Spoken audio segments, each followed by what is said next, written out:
প্রিয় দর্শক, আমি আছি আমার বাংলা ডিজিটাল প্ল্যাটফর্মে শামীমা ঝুমুর।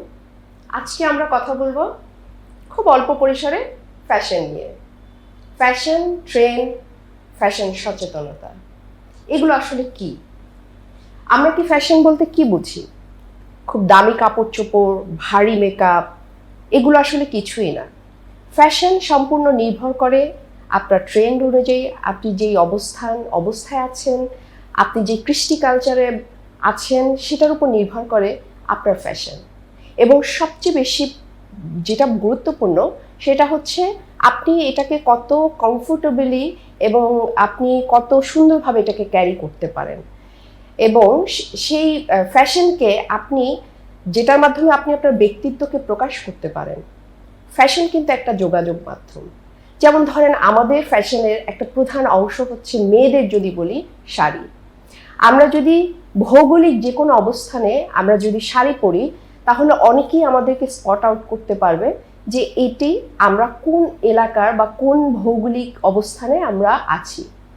সো ফ্যাশনটা হচ্ছে সম্পূর্ণ নির্ভর করে আপনার ট্রেন্ড অনুযায়ী, ভৌগোলিক অবস্থান অনুযায়ী, এবং এটা অনেকটা প্রভাবও পড়ে ভৌগোলিক বিভিন্ন বিষয়ের উপরে। তাহলে আমরা যদি ফ্যাশন নিয়ে যদি কথা বলি, তো ফ্যাশনটা হচ্ছে সম্পূর্ণ নির্ভর করে আপনার রুচিবোধের উপরে, আপনি কতটুকু অ্যাফোর্ড করতে পারেন সেটার উপরে, এবং আপনি কত ব্যক্তিত্ব সম্পূর্ণভাবে সেটাকে আপনি তুলে ধরতে পারেন।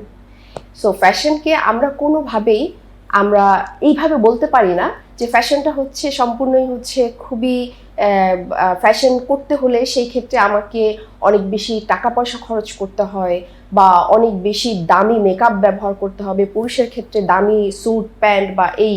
আসলে সব কিছু না, সব কিছু নির্ভর করে আপনি কিভাবে এই জিনিসটাকে মানে আপনি প্রেজেন্টেবল করতে পারছেন, আপনার ব্যক্তিত্ব কি কোন পোশাকে আপনি মানে দিতে পারছেন।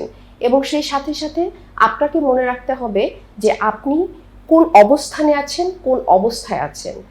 কাপড় বা পোশাক বা আপনার সাজ পোশাক যেটাই বলেন, সেগুলো নির্ভর করে অনেকটাই হচ্ছে আপনার কৃষ্টি এবং কালচার এবং আপনার যে সারাউন্ডিংসের উপরে।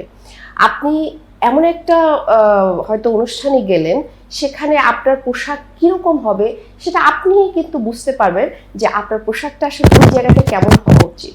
সো ফ্যাশন সম্পূর্ণই হচ্ছে একটা নিজের রুচির উপর নির্ভর করে, এবং ফ্যাশন কিন্তু কখনোই খুবই একই জায়গায় স্টাক হয়ে থাকে না। ফ্যাশনের ফিউশন হয়, পুরনো ফ্যাশন আবার চলে আসে, আমরা কিন্তু বিভিন্নভাবে এটা দেখতে পাচ্ছি। 2025-এ এসে আমরা ফ্যাশন সম্পর্কে আরেকটি ধারণা আমরা দেখতে পাচ্ছি গ্লোবালি। সেটা হচ্ছে টেকসই এবং পরিবেশ বান্ধব ফ্যাশন। পরিবেশ বান্ধব এবং টেকসই ফ্যাশন বলতে আমরা কি বুঝি? আমরা যে পোশাকটা পরছি সেটি কতটুকু পরিবেশ বান্ধব। কারণ আমরা জানি অনেক রকম কাপড় আছে, অনেক রকম যেটা পরিবেশের জন্য ক্ষতিকর। সো আমাদের এখনকার ট্রেন্ডে আমরা এটাও এখন লক্ষ্য করছি, এবং এটাও আমাদের যারা ফ্যাশন ডিজাইনার বা ফ্যাশন নিয়ে যারা কাজ করেন, তারা এখন এসে এই ফ্যাশনের ক্ষেত্রে তারা পরিবেশ বান্ধবের উপরে এবং টেকসই কতটুকু টেকসই এই ফ্যাশনটা, সেটার উপরে তারা অনেক বেশি গুরুত্ব দিচ্ছে।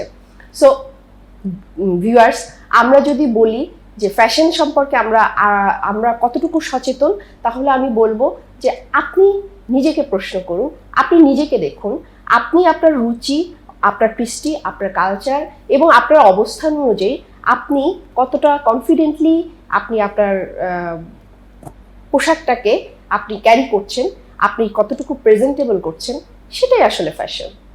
আপনি যা করবেন সেটাই ফ্যাশন। আজকে এই পর্যন্তই, আবার দেখা হবে অন্য কোনো টপিকের উপর।